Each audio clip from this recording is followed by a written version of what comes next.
Alors je vais parler racisme et justice. Je ne vais pas parler de race. Il est entendu que les races n'existaient pas, il n'y a pas de race. Par contre, il y a du racisme. Il y a du racisme depuis qu'il y a l'esclavage et le colonialisme. C'est très clair.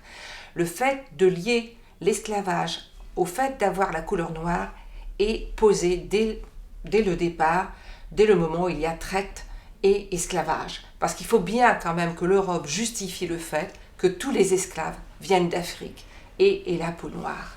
Donc la question de la racialisation, c'est-à-dire le processus par lequel un groupe va être stigmatisé à cause de la couleur de sa peau, de son origine, de sa religion et de tas d'autres choses, est lié avec des questions économiques et des questions de l'État, des questions d'intérêt économique et d'intérêt de l'État.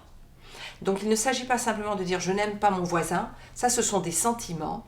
Et effectivement, il faut les combattre, mais il faut beaucoup plus s'intéresser à la manière dont la société est traversée, a été contaminée, si je puis dire, par ces questions-là.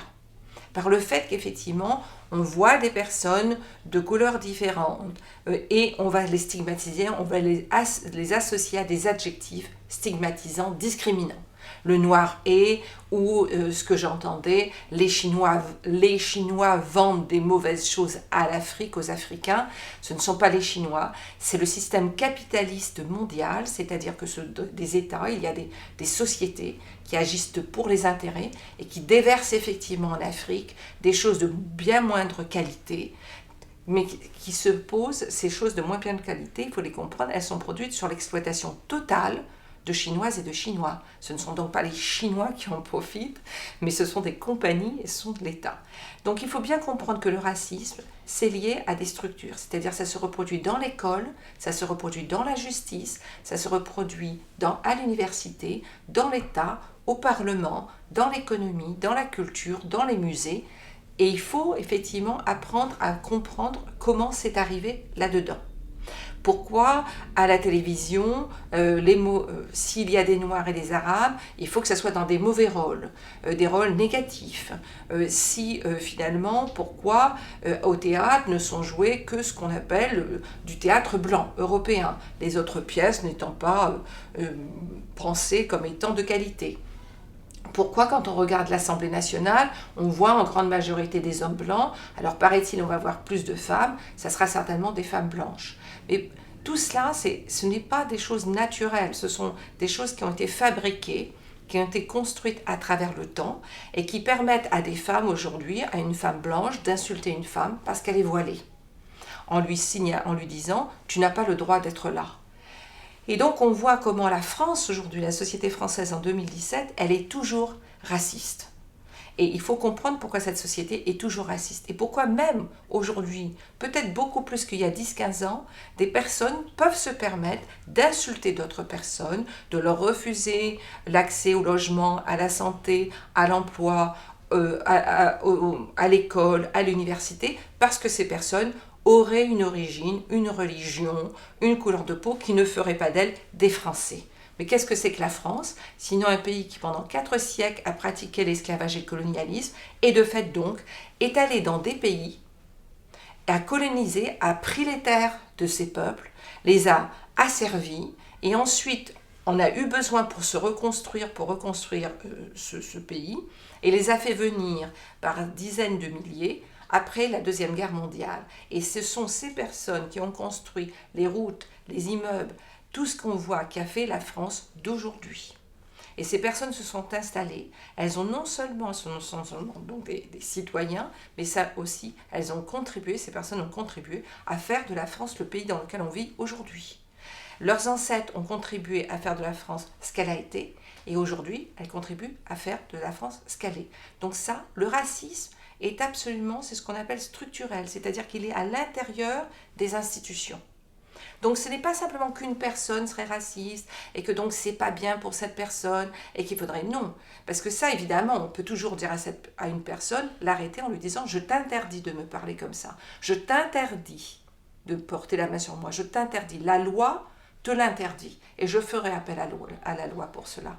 Mais ce qu'il faut comprendre, c'est comment l'institution dans laquelle je suis, l'école, l'université, le travail, tout ce qui, la santé, pourquoi je n'ai pas droit à cause de ma couleur, de ma religion, de mon origine, etc., je n'ai pas droit au même traitement que des personnes, on dit blanches. Donc, juste un dernier mot là-dessus, il faut comprendre que la couleur blanche est une couleur aussi qui a été construite, créée, si on peut dire. Il y a un moment donné, il n'y a pas de blanc, si vous voulez. Le blanc, il existe parce qu'il faut construire des personnes noires.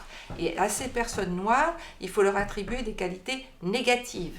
Et donc, du coup, le blanc est attribué de magnifiques qualités universelles, la liberté, l'égalité. Ce sont des constructions, il n'y a rien de naturel à ça.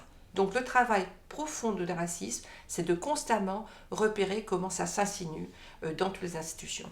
La question de la justice, je comprends qu'on ne puisse pas faire confiance à la justice. Il y a tant de crimes impunis, tant de jeunes qui ont été assassinés par des policiers qui doivent représenter la protection et qui restent impunis. Il y a eu aussi d'autres crimes, pas simplement dans la France métropolitaine, mais dans ce qu'on appelle les Outre-mer, énormément de crimes impunis. Il y a effectivement beaucoup de crimes impunis. Et il y a eu des décisions catastrophiques qui ont été prises administrativement.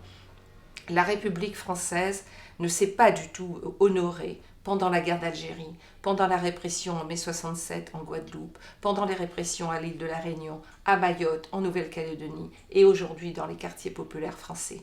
Mais en même temps, les colonisés, les opprimés, les femmes, les personnes noires, les personnes musulmanes, les gays, les lesbiennes ont aussi demandé à l'État de faire son travail. L'État est là aussi, il y a un droit, il y a des tribunaux qui sont censés protéger les citoyennes et les citoyennes. Ils le font souvent mal, mais en même temps, en appelant à leurs principes, on peut faire bouger la loi. Si toutes les lois ont un peu bougé contre le viol, contre le racisme, contre tous les crimes, c'est parce que des personnes ont lutté. Et il faut donc poursuivre cette lutte. Si Nelson Mandela est sorti de prison, c'est à cause des luttes. Si les droits civiques, le mouvement des droits civiques a gagné aux États-Unis, c'est à cause des luttes faisant aussi appel à la loi. Et donc en France, nous ne devons pas faire que confiance à la justice, bien sûr, mais c'est en luttant constamment et en rappelant à l'État français ses propres principes d'égalité, ses propres principes, que nous ferons aussi avancer la loi. Si aujourd'hui le racisme est interdit, c'est à cause des lois. Et donc il faut que nous soyons conscients et que nous honorions les luttes des personnes qui sont passées avant nous, qui ont lutté pour que ces lois changent et que le racisme aujourd'hui soit un crime condamné par la loi.